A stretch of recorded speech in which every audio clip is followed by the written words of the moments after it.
Bueno, ahora sí vamos con el teorema de Bolzano después de haber visto lo de continuidad.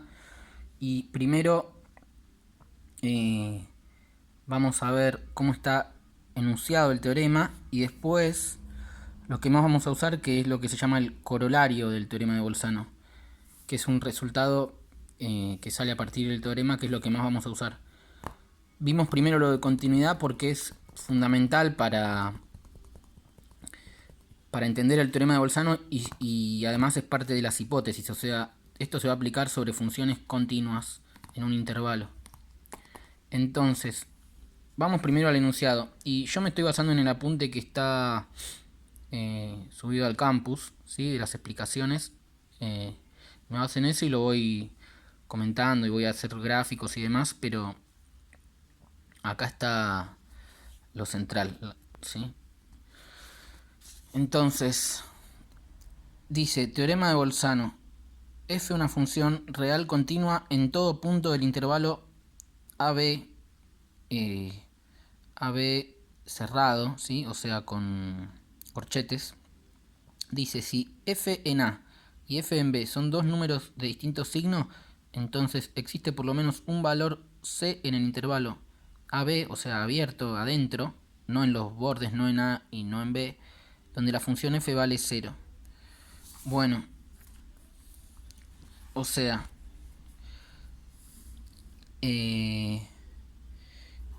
F continua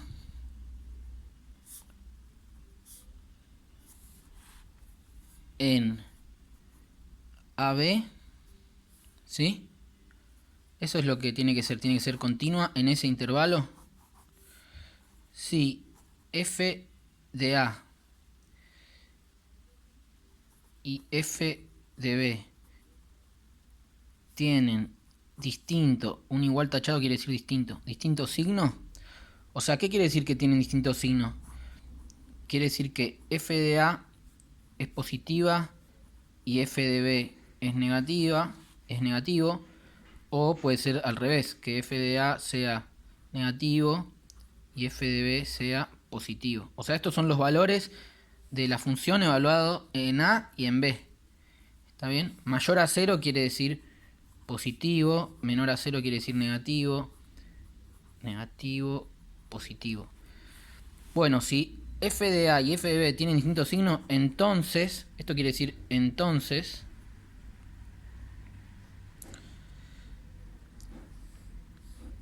primero F es continua.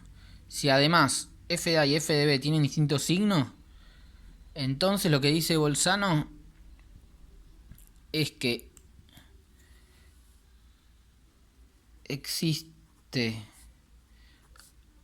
al menos un valor que llama C que pertenece, o sea que está en el intervalo AB. Esto quiere decir pertenece, o sea un numerito que está dentro del intervalo, donde la función vale 0. O sea, f de c es igual a 0, ¿sí? Esto es lo que quiere decir. Una función vale 0 quiere decir eso. Y veámoslo gráficamente. Esto es así. Acá tengo A, acá tengo B. O sea, un ejemplo. Donde A es positivo y B es negativo. Bueno, esta es la idea. Continua dijimos que era sin levantar el lápiz, la virome, lo que sea. Y si yo tengo que llegar desde este punto hasta este punto, este es el eje X, y el eje X es la recta horizontal y igual a 0, porque acá la y vale 0, ¿sí? Acá la y de acá para acá es positiva y de acá para acá es negativa. Y en el eje X vale exactamente 0. Bueno, si yo tengo que llegar, si f de A es positiva, eso es lo que me dicen. O sea, calculo la función y me da ahí, que es un valor positivo. Esto es f de A. Y f de B está por acá. negativo. ¿Sí? A ver si ahí enfoca bien. Ahí. F de B. Bueno, yo tengo que llegar al F de B y estoy acá. Y es continua. Sí o sí, en algún momento tengo que pasar por acá. Y ese va a ser mi numerito C. ¿Está bien? Y dice al menos 1 porque podría ser que esto sea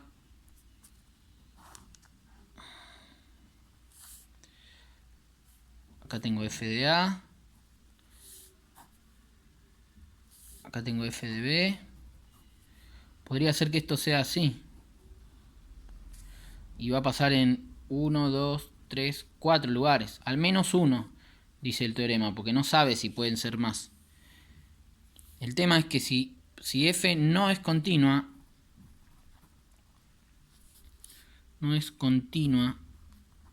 en AB,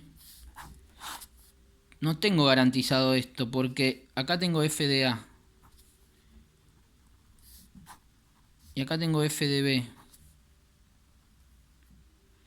Pero si no es continua, puede ser que F de A sea positiva, como tengo acá, y F de B sea negativa, pero no necesariamente va a pasar por el 0, porque quizás justo ahí pega el salto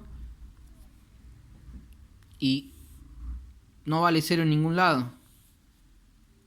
Supónganse que acá vale acá y acá vale acá. ¡Tuc! Justo pega el salto, entonces si F no es continua no está garantizado el teorema de Bolzano.